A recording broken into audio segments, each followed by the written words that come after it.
Quais os aspectos mais críticos ou ainda por resolver a 2 meses da Jornada Mundial da Juventude? E também quais as medidas que o turismo devia estar a tomar para minorar os efeitos da elevada carga fiscal e da subida das taxas de juros? São os temas do episódio de hoje do Turismo em Destaque.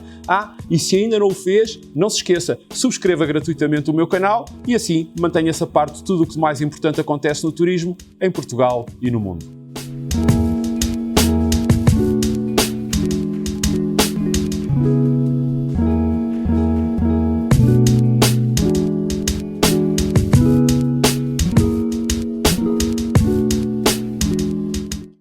Antes de ir propriamente aos aspectos mais críticos ou que ainda estão por resolver da Jornada Mundial da Juventude, eu devo dizer que se trata esta de uma excelente pergunta, pois, no fundo, o evento é quase que já amanhã, já que 2 meses passam num autêntico estalar de dedos. E nós não nos podemos esquecer que, para além do evento principal, vão ter lugar um conjunto de acontecimentos que acabarão por impactar em todo o país. Portanto, não será só nem a primeira semana de agosto, nem Lisboa, Loures e Fátima que acolherão a Jornada Mundial da Juventude, mas no fundo vai acabar por ser Portugal inteiro que o vai fazer durante um período que eu estimo entre 3 semanas a 1 mês e que irá sensivelmente de meados de julho a meados de agosto. Mas também é bom que não haja dúvidas que este é o maior acontecimento que jamais Portugal recebeu, concentrando num curto período de tempo uma imensidão de pessoas que naturalmente impactarão em todas as infraestruturas do país. Um exemplo de tudo isto é aquilo que se prevê para Lisboa, que durante o período destas jornadas acaba por triplicar a sua população. Dos impactos turísticos, devemos ter, quanto a mim, presentes essencialmente 2 aspectos. O primeiro é termos noção que estamos perante um evento gigantesco de projeção mundial, ou seja, por força do qual, durante a sua realização, os olhos do mundo inteiro estarão postos em nós. E, portanto, tudo o que de bom e tudo o que de menos bom, por caso passar, será natural e, obviamente, instantaneamente notícia em toda a parte.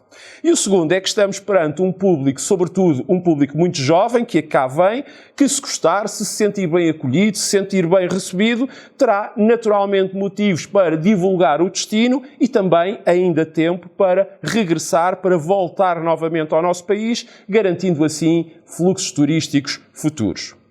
Feita esta breve resenha, passemos então agora àqueles que eu considero ser os pontos mais críticos ou que merecem uma palavra de alerta para que possam rapidamente ser objeto de correção, de informação ou até mesmo de atenção por parte das autoridades nacionais, mas não só, também de toda a população e dos próprios agentes económicos.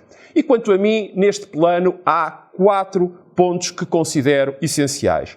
O primeiro é o da mobilidade, porventura que é o mais, ou seguramente é um dos mais complexos, até porque é um daqueles que ainda não há muita informação. E porquê? Bem, indo por partes, desde logo porque dificilmente haverá meios de transporte que consigam assegurar a deslocação de tanta gente. E falo dos transportes públicos, por exemplo, da Carris e do metro em Lisboa, mas igualmente dos transportes privados, autocarros de turismo, carros particulares. É que nós devemos ter a consciência que aos meios públicos que estarão mobilizados para este evento, juntar-se-ão mais uns milhares de autocarros e de viaturas, sejam nacionais, sejam estrangeiros, que acabarão por circular em Lisboa e de onde ou para onde for necessário, isto é, onde houver locais com eventos. E também, não menos verdade, é bom termos essa consciência, é que por muito que o público seja jovem e, portanto, possa de alguma forma andar a pé, o facto é que nem todas as distâncias são compagináveis com essa situação. Para além disto, também não nos podemos esquecer que as entradas e saídas em Lisboa, em Loures e em Fátima têm as limitações que todos nos conhecemos e que muitos de nós nos debatemos com elas e sabemos dos problemas que existem no dia-a-dia. E que apesar de ser agosto e, portanto, essas situações terem tendência a estar atenuadas, o facto é que com uma enchente tão grande, com uma avalanche tão grande de pessoas, é bom que nós ponderarmos bem se isto não nos irá trazer alguns problemas.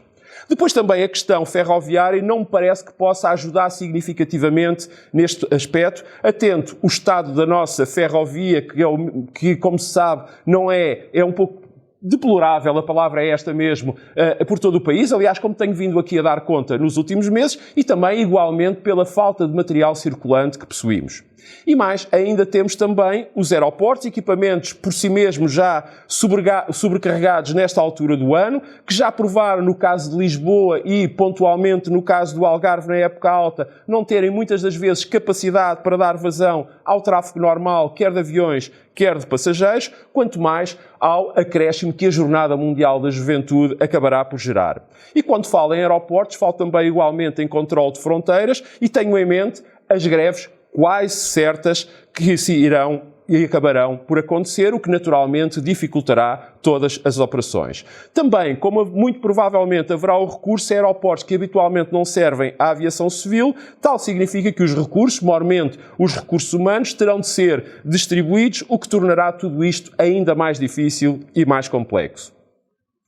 O segundo ponto crítico que aqui queria focar é a mão de obra. O turismo, como se sabe, ainda se debate muito com carência a nível de trabalhadores, à qual acresce o facto desta ser uma altura de férias e haver, por isso, muitas pessoas que trabalham no turismo que, devido às suas circunstâncias familiares, nomeadamente às férias escolares, não vão ter possibilidade de gozar férias em qualquer outro momento, o que vai agravar ainda mais estas carências de pessoal, o que é sinónimo de uma perda, de uma diminuição da qualidade dos serviços prestados, sobretudo até porque temos que considerar que tudo isto, ao passar-se, sobretudo no mês de agosto, dificilmente poderá haver aqui alguma mobilidade de trabalhadores provenientes de outras zonas do país que atenuem estas carências. O terceiro ponto que aqui quero focar como crítico é o da especulação. E este é um alerta muito direto aos agentes económicos, maiormente aos agentes turísticos. Eu bem sei que há aquela velha lei da economia e do mercado, que é da oferta e da procura, e neste caso, como nós vamos ter uma procura acrescida e a oferta não é elástica, os preços tenderão a subir. Mas também sei que, por vezes, há exagero, o que quer dizer que quem semeia ventos também, às vezes, colhe tempestades. Portanto, mais do que um aviso às autoridades para que não hajam exageros, isto é, eu deixo aqui um apelo pedagógico profundo para que não haja especulação e para que não se pretenda fazer numa semana o resultado de todo um ano. E deve-se ter muito cuidado porque normalmente quem tudo quer, tudo perde. É que Portugal, para chegar ao nível de desempenho turístico que alcançou, foi algo que nos custou a todos muito, mas que comprometê-lo pode acontecer, como se sabe também, no ápice. Depois também, que isto leva-me ao quarto e último ponto, para o qual aqui queria alertar, que tem a ver com a imagem de Portugal. Como disse inicialmente, os olhos do mundo durante este período vão estar postos em nós. E temos que ter noção que temos um público particularmente jovem no evento, que logo que é daquele que é muito mais propenso a usar as redes sociais. E todos bem sabemos a facilidade com que hoje em dia existe em tornar uma situação, em tornar uma imagem mais ou menos real, mais ou menos verdadeira, em viral. Portanto, todos os cuidados são poucos.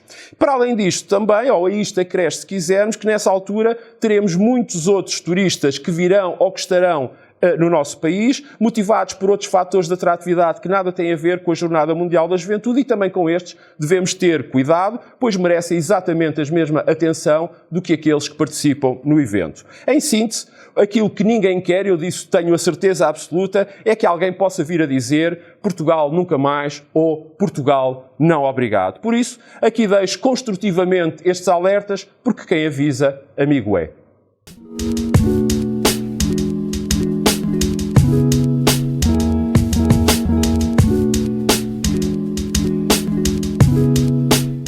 Antes de ir às medidas que o turismo já devia estar a tomar para fazer face à elevada carga fiscal e à previsível agravamento das taxas de juros, eu gostava de começar por contextualizar esta questão, dizendo que, de acordo com o Boletim de Estatísticas das Receitas Fiscais, elaborado e divulgado pelo INE, pelo Instituto Nacional de Estatística, em meados de abril passado, em 2022 a carga fiscal em Portugal aumentou 14,9% em termos nominais, isto se comparado com o ano anterior, com 2021, a que correspondeu 36,4% do PIB, enquanto em 2021 a mesma correspondia a 35,3%. A receita com os impostos diretos aumentou 24,1%, principalmente devido à subida do IRS, mais 12,8%, às contribuições sociais, onde se inclui a taxa social única, mais 10,2%, e ao IRC, mais 59,6%. Também, em abono da verdade, deve dizer-se que o ano de 2022 foi o ano já da fase de saída da pandemia, ou pelo menos da sua fase mais aguda, que estamos a comparar com o ano 2021, ano esse em que ainda estávamos mergulhados em plena pandemia e, portanto, obviamente, com limitações sérias à atividade económica e, consequentemente, também ao emprego. Vale a pena também referir que o IVA cresceu quase mais 3.500 mil milhões de euros. Ou seja, ao todo, o Estado arrecadou de mais receita de 2021 para 2022 mais 11.267 mil milhões de euros, o que vem justificar aquilo que eu tenho vindo aqui a dizer no último ano, é que tem sido o Estado o grande beneficiário desta crise inflacionista. Por outro lado, também, os impostos indiretos subiram 12,2%. E a somar estes dados, de acordo com a OCDE, Portugal é o quinto país europeu com uma carga fiscal que mais subiu desde o ano de 2010, foram mais 5,4 pontos percentuais, ou seja, a Troika veio, a Troika foi-se embora, mas a carga fiscal não apenas ficou, como tem vindo paulatinamente a aumentar. Acresce a esta constatação, a que tantas e tantas vezes tenho feito aqui referência, que, de acordo com as perspectivas do Banco Central Europeu, as taxas de juros vão continuar a subir como forma de combater a inflação ou, pelo menos, de a procurar limitar. Há até mesmo quem diga que essa subida irá para além deste ano, que se estenderá durante todo o próximo ano, isto é, todo o ano de 2024. Ora, perante tudo isto, ou se quisermos com este cenário, parece-me mais do que óbvio que o turismo não só pode, como inclusivamente deve tomar medidas, aliás, espero mesmo sinceramente que as mesmas já estejam em andamento, que obedeçam à seguinte metodologia e também à seguinte calendarização. E refiro-me em concreto à elaboração de um verdadeiro caderno de encargos, com propostas e com medidas relacionadas com as diferentes atividades turísticas que deviam estar, ou se quisermos, que deviam ser contempladas no próximo Orçamento de Estado para 2024. E não, para quem possa julgar, ainda não é muito cedo para estarmos já a falar do Orçamento de Estado para 2024. É que, quanto a mim, tudo isto tem que estar pronto até meados de julho, porque depois o país vai progressivamente entrando em modo de férias. Aquele país que não entrará em modo de férias estará concentrado na Jornada Mundial da Juventude e o facto é que só regressará, por assim dizer, ao ativo do ponto de vista político, lá mais para setembro. Ora, nessa altura, já o Orçamento de Estado estará na sua fase final de conclusão, dado, como todos sabemos, ter que ser entregue, no máximo, na Assembleia da República até ao dia 15 de outubro. E isto significa que o mês de setembro é, ou deve ser, dedicado à realização de reuniões e de ações que, no fundo, justifiquem as propostas e não à elaboração das mesmas. É que nós não nos podemos esquecer que a carga fiscal elevada que existe para pessoas e para empresas, aliada à previsível e quase certa manutenção da subida das taxas de juro e também da inflação que, mesmo subindo menos ou subindo pouco, continuará sempre a subir, retirará poder de compra às pessoas, levará as empresas a terem mais dificuldades em fazer os seus investimentos, levará a que estas, acima de tudo, as do turismo, ganhem menos dinheiro, tenham menos lucros. Porquê? Porque vai haver, no fundo, menos capacidade para se realizar consumo turístico. Portanto, o melhor é trabalhar-se preventivamente, fazer a tempo e horas e os trabalhos de casa para evitar quaisquer surpresas. E olhem que quem avisa, amigo é. Reencontramos-nos para a semana. Até lá, saúde, paz e já sabe que pode sempre ver, rever ou partilhar os meus comentários, bastante para tal carregar no botão preto que diz subscrever, aqui mesmo em baixo da minha imagem.